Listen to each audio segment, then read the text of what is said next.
ಕೊಡುವಂಥದ್ದು, ಜೊತೆಗೆ ಪ್ರೋತ್ಸಾಹ ಕೊಡುವಂಥ ಒಂದು ಮನಸ್ಥಿತಿ ಪ್ರತಿಯೊಬ್ಬ ವ್ಯಕ್ತಿಯಲ್ಲಿ, ಸಮಾಜದ ನಾಗರಿಕರಲ್ಲಿ ಬರಬೇಕು ಅಂಥ ಒಂದು ಕೆಲಸವನ್ನು ಭೀಮಣ್ಣ ನಾಯಕರು ಮಾಡ್ತಾ ಇದ್ದಾರೆ. ಅವರಿಗೆ ನಮ್ಮ ಸಿದ್ದಾಪುರದ ಕಾಂಗ್ರೆಸ್ ಎಲ್ಲ ಮುಖಂಡರ ವತಿಯಿಂದ, ಜೊತೆಗೆ ಸಮಸ್ತ ಕಾನ್ಸೂರು ಭಾಗದ ಜನತೆಯ ವತಿಯಿಂದ ನನ್ನ ವೈಯಕ್ತಿಕ ಅಭಿನಂದನೆಗಳನ್ನು ಹೇಳಲಿಕ್ಕೆ ಇಚ್ಛೆ ಪಡ್ತೀನಿ. ಈಗಾಗಲೇ ಹೇಳಿದರು, ಯಾವುದೇ ಒಂದು ವ್ಯವಸ್ಥೆಯಲ್ಲಿ ಒಂದು ವಸ್ತು ಅನಾಯಾಸವಾಗಿ ಸಿಗುತ್ತೆ ಅಂದರೆ ಅದನ್ನು ಸದ್ಬಳಕೆ ಮಾಡುವಂಥ ಒಂದು ನೇಚರು ಸಹ ನಮ್ಮ ಜನರಲ್ಲಿ ಬರಬೇಕು.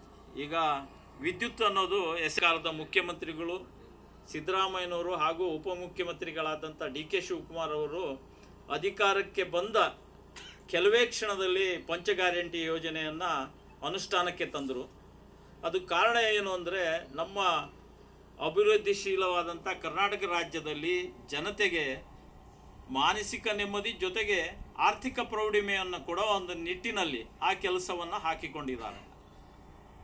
ಎಸೆನ್ಷಿಯಲ್ ಸೋರ್ಸು ಅಂದರೆ ನಮ್ಮ ಸಂಚಾರದಲ್ಲಿ KSRTC, ಹಾಗೆ ವಿದ್ಯುತ್ತಿನಲ್ಲಿ KEB ಅಥವಾ ಹೆಸ್ಕಾಂ, ಜೊತೆಗೆ ಅನ್ನಭಾಗ್ಯ ಇರ್ಬೋದು. ಹೋದಂಥ ಜಾಗದಲ್ಲಿ ಹೆಚ್ಚಾಗಿ ರಸ್ತೆನೇ ಇಲ್ಲದಿದ್ದಂಥ ಊರಿಗೂ ರಸ್ತೆ ಆಗಿದೆ ಈ ಸಮಯದಲ್ಲಿ.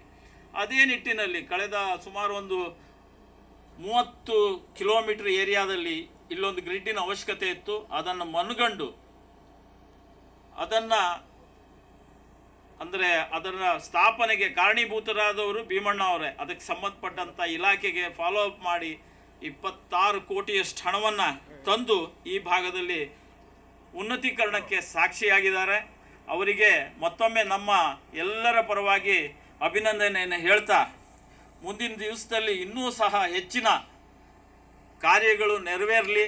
ನಮ್ಮ ಈ ಭಾಗದಲ್ಲಿ ಏನೇನು ಮನಸ್ಸಿನಲ್ಲಿ ನೆನೆಗುದಿಗೆ ಬಿದ್ದಂಥ ಕೆಲಸಗಳಿವೆಯೋ ಅವೆಲ್ಲವೂ ಪೂರ್ಣವಾಗಲಿ. ಮುಂದಿನ 2 ವರ್ಷದಲ್ಲಿ ಅಂತ ಅಲ್ಲ, ಮುಂದಿನ ಮತ್ತೆ ಬರೋ 5 ವರ್ಷದಲ್ಲೂ ಸಹ ಅವರೇ MLA ಆಗಿ ಈ ಭಾಗದಲ್ಲಿ ಎಲ್ಲ ಕಾರ್ಯಕ್ರಮಗಳನ್ನು ಮಾಡಲಿ ಅಂತೇಳಿ ಹಾರೈಸ್ತಾ, ದೇವರು ಅವರಿಗೆ ಆಯುರಾರೋಗ್ಯ ಕೊಟ್ಟು ಜನರ ಚಿಂತನೆ ಮಾಡುವಂಥ ಒಂದು ಮನಸ್ಥಿತಿ ಸದಾಕಾಲ ಅವರಲ್ಲಿ ಇರಲಿ ಅಂತ ಹೇಳ್ತಾ ನನ್ನ 2 ಮಾತುಗಳನ್ನು ಮುಗಿಸ್ತಾ ಇದ್ದೀನಿ. ಜೈ ಹಿಂದ್.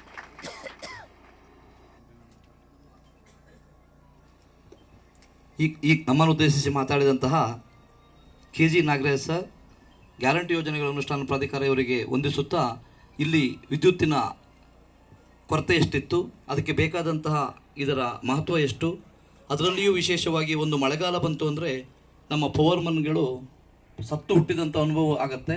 ಅಂತಹ ಒಂದು ಕಷ್ಟವನ್ನು ಹೋಗಲಾಡಿಸುವುದಕ್ಕೆ ಆದಂತಹ ಈ ಗ್ರಿಡ್ಡು ಎಲ್ಲರ ಮನವನ್ನು ಬೆಳಗಲಿ ಅಂತ ಆಶಿಸಿದ ಅವರಿಗೆ ನಮ್ಮೆಲ್ಲರ ಪರವಾಗಿ ಧನ್ಯವಾದವನ್ನು ಹೇಳುತ್ತಾ, ಈಗ SK ಭಾಗವತ್ ಸರ್, ಬಗಾರ್ ಹುಕುಂ ಸಮಿತಿ, ಇವರು ನಮ್ಮನ್ನು ಉದ್ದೇಶಿಸಿ ಒಂದೆರಡು ಮಾತಾಡಬೇಕು ಅಂತ ಕೇಳ್ಕೊಳ್ತಾ ಇದ್ದೇವೆ.